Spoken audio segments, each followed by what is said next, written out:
6 and then cut it to 11. And then you guys distance yourselves again. Just toughness and intensity and everything. What do you think about your team tonight? Well, I thought the intensity was great. I didn't, I hope we showed some toughness, but we didn't come out and start the second half like we should have. But other than that 7 minutes, start the second half, I thought we played pretty well the whole time, and we shared it for the most part and was aggressive, and our defense was well above what it has been, even though we still didn't rebound it great. But I thought our intensity level was at a different level than it's been any time this year. Yeah, I know it's early in the conference season, but potentially how big can this win be moving forward if you continue to build and stack? Well, it's going to be really important if we continue to build and stack. Fits and nuts or candy, or fits and butts or candy and nuts. We'd all have a better Christmas too, I guess. But I think it was a must-need win. So. From this performance, what are the sustainable things you feel like your group can continue to do and repeat game over game? I thought we made less mental mistakes defensively. I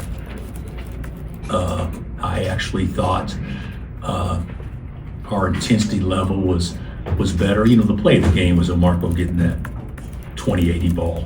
Instead of giving up 2 points, it ended up being 3 points short. That's the best play in the game, maybe the best play we've had this season. So I thought we shortened the rotation, obviously, and I think that helped us tonight because guys got rhythm. Maury got a rhythm, and I don't know that we did.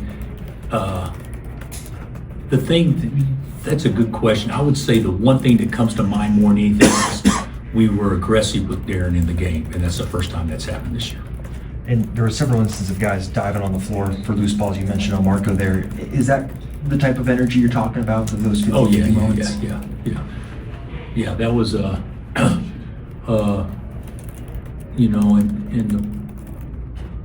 the board before the game. You go over things, and I put get on the floor, then something else, and get on the floor, then something else, and get on the floor, then something else, and get on the floor, trying to prove a point about basketball is a game of 50-50 balls. If you get majority of them, you have a better chance to win. And I don't know what the numbers were, but I think we were much better in that area. I think it was Darren that said you talked about that play in the locker room after. What do you say about it? It's the best play anybody's made this year. Yeah.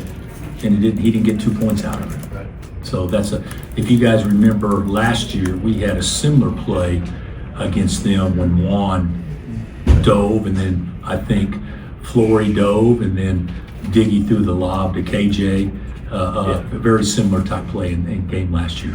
That was the best play of that game for sure. And does that get addressed during the game? I was timeout, and you guys had a moment. Oh, did I say something? Yeah. Absolutely. Yeah, absolutely. Yeah, I was in a better mood coaching tonight because I thought the guys tried so hard. Coach, how impactful do you think Flory was for you guys on the defensive end and forcing Iowa State into some offensive struggles, turnovers, blocking shots? The first half, does anybody know how many block shots we had the first half? 4? When we had 7 steals? I know they had 10 turnovers. I don't remember if you had 7. I think it said, I think we did. I could be wrong. So you add those together, that's 11. You had 7 steals, 4 blocks. That's 11 and a half. And we haven't been averaging 11 in a game for the year. So to me, and a large part of that is obviously Flory. So I thought Flory did a great job, obviously protecting the basket. Just one more thing about Marco's play. That started with him getting stripped, if I remember correctly. So yeah, made a terrible play. Yeah. They took it from him, and then went and got it back.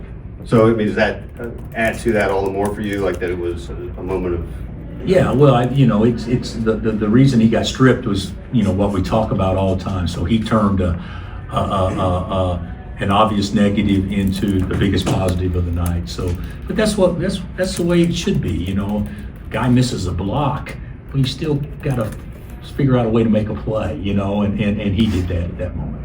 And just one other thing is just ultimately, does this game a good visual for them to see what their ceiling is for the guys? I do think, and to, I think,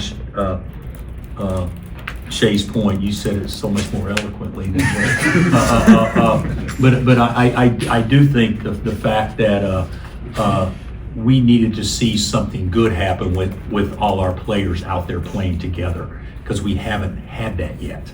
And so I thought that was really important. Bill, I think you talked about them being a little more aggressive with Darren out there. Overall, how did you feel like they played together with Darren? I know that's been. I thought we played great. You know, Iowa State pressured, and so they denied Darren a lot. So all that did was, you know, put the ball in Melvin's hands and go get downhill. But everybody was doing. Marco got downhill the first half. How many times Mari, if I'm not mistaken, got 5 assists the first half, and how many of those was driving at baseline or back cuts or that kind of? We were just more aggressive as a total unit.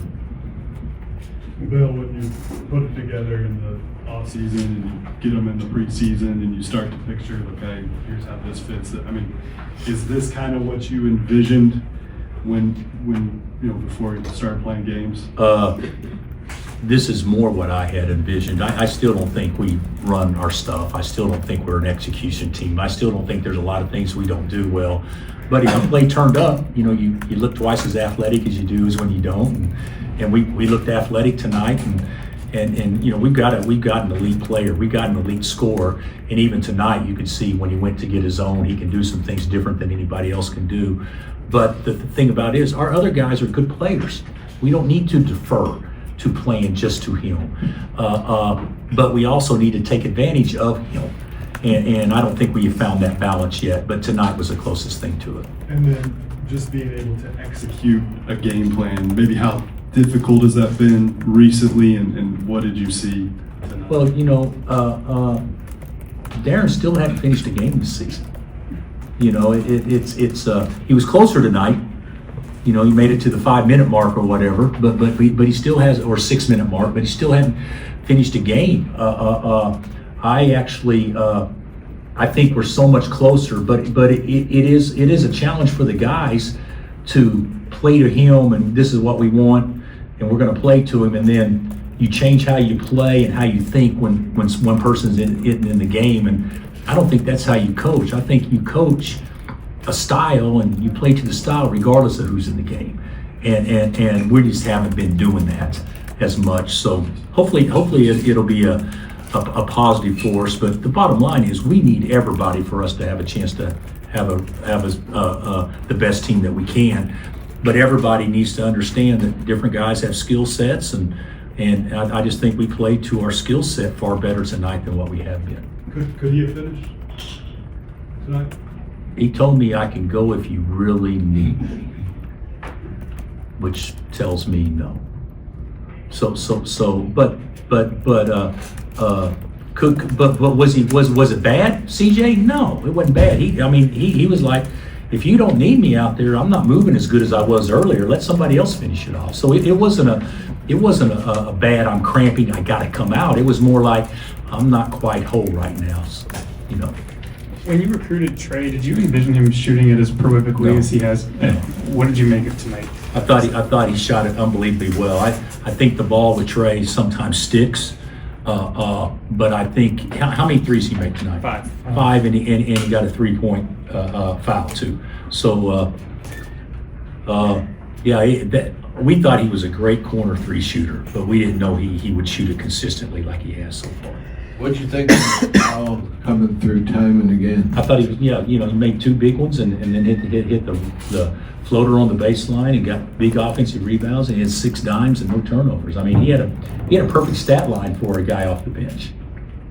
After West Virginia being 1-2, what was the main message to the team all weekend before the game tonight? Well, all week it's only been 1 practice, so because of Sunday really wasn't a day. I think we screwed it up. How are we going to unscrew it?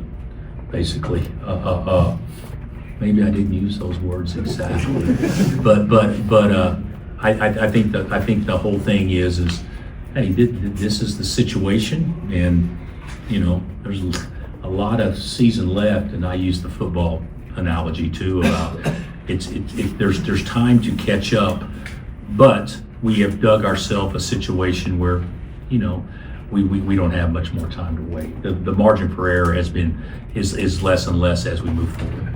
Trey mentioned that the players got together. Did you encourage that, or was that on their own? They had a meeting. They may have, I have no idea. Which is, if they had a players only meeting, the coaches should know. But I had no idea. So they should meet more often. Bill, Iowa State's victory of Lipsy, Vukcevic, and Jefferson combined for just 28% tonight. What was the key to keeping them off balance and uncomfortable all throughout? Well, we were fortunate that they did miss some looks that wasn't caused by defense, but I thought we did a good job of challenging Jefferson in tight. And I thought that for the most part, Milan, I think we did a good job of being there on the catch, and he still made how many threes? 3 or 4? I don't even know. But we limited his good looks, and then Lipsy, you know, he got downhill to start the second half. But other than start the second half, I thought we did a good job for the most part keeping him out of the paint. For the most part, not totally. Thanks, Coach. All right, guys.